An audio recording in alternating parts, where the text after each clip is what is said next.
Hi and hello! Today in this video I show you how to draw a field with snow and a little tree, a spruce. It is a winter scene, a landscape, and this time a bit more realistic. I teach that realistic style in my online drawing school Animal Art Club, how to draw realistic animal portraits, how to draw realistic backgrounds. We have also fun and easy style lessons in there, but today I would like to give you an insight into a background drawing lesson. I show you that here in a time lapse. The full lesson is inside of Animal Art Club. If you're interested in joining the club, click the link here above to join the waitlist and get informed when we open the doors for new members. And today I show you now here how to draw snow in a realistic style. I hope you like it. Let's start. Okay, we will start here with a Rembrandt soft pastel stick in white and plot in a bit for white pastel pigment above here with the soft pastel stick. The soft pastel stick is a nice tool because of its higher color aberration to cover the gray paper really well with the white pastel pigment. I use here the finger for blending. You can also use soft blending tools or other sponges. Here I then bring in a bit of light gray here below. It's a little bit lighter, not so opaque than the white. What's a really brilliant white, that is Schminke. It is the Schminke white. This is a really bright, shining, a very soft pastel stick. And to draw snow with a very bright white, the Schminke pastel stick really works well. Then I also go in a bit with ivory, so a bit of a yellow color and blend it. Build up here the snow also in more layers to cover the gray pastel paper really well. The full version of this lesson you find in my online drawing school Animal Art Club. There you find lessons about drawing animals with pastels and also background lesson, fun lesson, landscapes lessons. If you're interested, you find the link to the waitlist in the right upper corner. Here I bring in a bit of blue, light blue here. Always also bring in more different colors. Make it a bit softer with a gray or blend over with white. So mix your colors directly on the paper. That's a great thing with pastels. You can mix the colors directly on the paper. You don't need a palette like you have to do with paint. You can mix the dry pastel pigments with blending tools directly on the paper. Let's also add a bit of structure, so fine shadow things, shadow strokes and lines in the snow to create a bit of a snowy structure in the field. I draw many very short little lines. It's a bit like fur, but don't let the lines overlap too much. Don't change them direction. In that case, draw all in the same direction and let them overlap. Rotate the pencil a little bit to use all edges of the lead.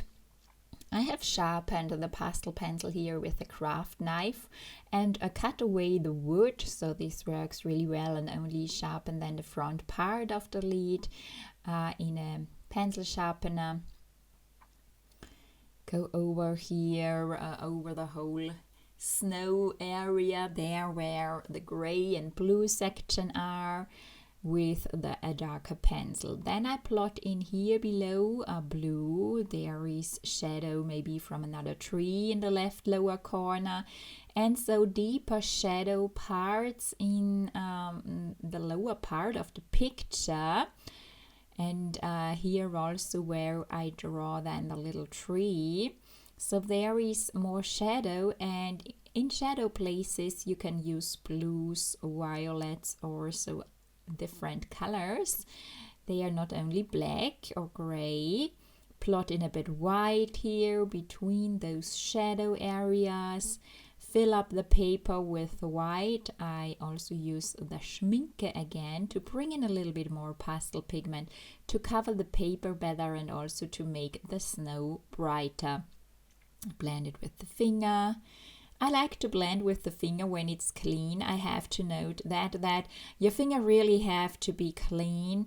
Your fingers have to be clean because otherwise you might bring in oil and wax and disturb your drawing, but when they are clean they are working well. Here I then go in again after blending with a white pastel pencil. It's the Pit Pastel Pencil from Faber-Castell. You also find links to the products I use below in the description. Bring in some highlight areas in the snow and also blend over it here with a cotton swab to make it softer. Soften the edges that you don't have hard edges. Go over with a paper stamp too. And then I go in then with another pastel pencil here, the white, and add little dots. Let's start bringing in these structure into the snow, these fine grainy structure of the snow, and draw little dots. Draw dots, let them overlap. Bring in here really so small little dots into the snow. Let them overlap. Also with the darker parts. Here you need a bit patient, but drawing such structures that needs a bit time, but it can be so relaxing, and you can use that for calming down after a busy day, for just listen to music or to a favorite TV series, or watch a movie. Listen to a movie, better to say, or to some podcasts you would like to hear. It can be so relaxing just sitting down and draw these little dots. It's the same with fur when you're drawing animals. Draw stroke by stroke, and you maybe you then realize you think about things and just draw these little dots. Your brain will maybe move away and dive into a tunnel. Drawing can really be very, very calming and relaxing, and use it for having me time and doing something for yourself. I know many of us are moms and very busy during the day, take care for the children, the household, the garden, do the laundries and so on, the cooking. So maybe you might feel guilty about reserving some time for yourself, but I think it's really necessary that you also have me time and do something for yourself, or also after a busy work day that you sit down and do something for yourself, and drawing is really so a nice hobby and activity for that. So here you see just really, yes, drawing many dots over the same area. Build up that snow structure the same as I teach you with fur, only with dots here. Start with a mid-tone, then bring in darks and then lights. Go in with darker colors again and go over with lights. I also blend the snow here below a little bit with an ivory to bring in a yellow touch, so a creamy touch into that snow. And then I take again a white sharp pastel pencil. If you're interested how I sharpen my pastel pencils, you find above in the right upper corner, you find a link to a video where I show you how to sharpen the pastel pencils. And yes, I use metallic sharpeners, and I like to sharpen the front part of the lid. Craft knives also work well to remove the wood and sharpen on the front part of the pencil. Add more and more little dots here, go over with the white again. As said before, this really takes a bit time. You have to be patient, but patience is the key when you would like to draw realistic animals and also here landscapes and backgrounds. But then afterwards, after you have been patient, you will be really satisfied then afterwards, and the work you invest into your drawings is definitely worth it. Bring in a bit blue into the shadow areas then afterwards. Here too, I swipe over with a very transparent layer. Did you know that you can use pastel pencils also as transparent layers where you can see through like watercolor that you have mixed with a lot of water? So use that for layering on top and add a very transparent blue layer, and then add more and more little details on top. Add little details, blend with a white pastel pencil. You can also use the pencils for blending and soften some areas a bit. Working on a pastel matte paper is also a key tip I can give you to really invest into good high quality pastel paper, because layering is so much easier and you can draw many layers on that paper without that your layers start to smear and smudge together, and you have no mess after the layering process. The pastel pigment sticks so well to the paper. You also don't need to use a fixative after you have finished your drawing, because the pastel pigment sticks so well on the paper. Yes, and now we have drawn a nice field of snow. I'm not quite satisfied, so I add more white little dots here and there. These are these light reflections that you get from the sun. Make some smoother transitions here and there and brighten up the upper parts of these smaller hills. Add a bit white here and also little dots on that small hill where we place then our tree on top. So also bring in here a bit more gray little dots into the snow. So play a little bit around with darks and lights. This is really fun. And I also always suggest to have a good look at a reference photo and try to see and draw that what you see. Now let's draw finally the little spruce. Draw a tree trunk with brown and some little branches here with a walnut brown.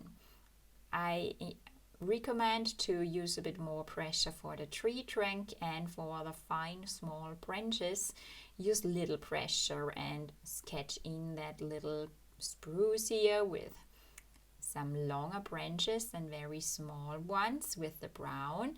Then bring in green and draw with the green the little evergreen leaves, or the evergreen.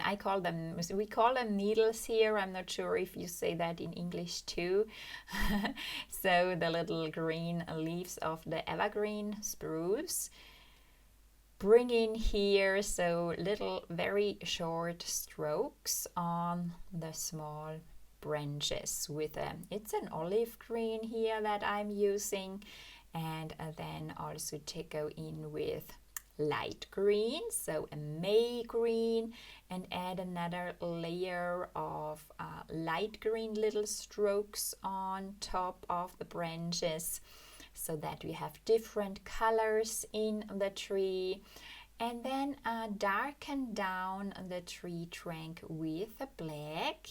So you can also use the black here for adding shadows, bringing contrast into the little tree. So go over and also in here with the black. I've added also another extra branch. So your artwork is always evolving. It's an evolving process during your drawing time. So I add then some white little parts between the branches. If I'm not satisfied with the shape, then I bring in white or make here above the trunk a little bit smaller and thinner. I add with a gray here behind then some shadow and go over the little hill again with white and correct that. So make adjustments on the go. So just while you're drawing, make adjustments, correct something. It's so really a work in process, and you will build the drawing while you are working, and it's finished. Well, how did you like that? Did you enjoy drawing snow? You can use that for your animal portraits as backgrounds, or just draw a single landscape. So if you're interested in joining Animal Art Club, you find here a link. I teach you there how to draw realistic animal portraits with pastels. We will open the doors soon. Join the waitlist if you would like to get notifications and informations. Here is another video that might be interesting for you, and don't forget to subscribe. And then I hope I see you here back tomorrow. Enjoy drawing!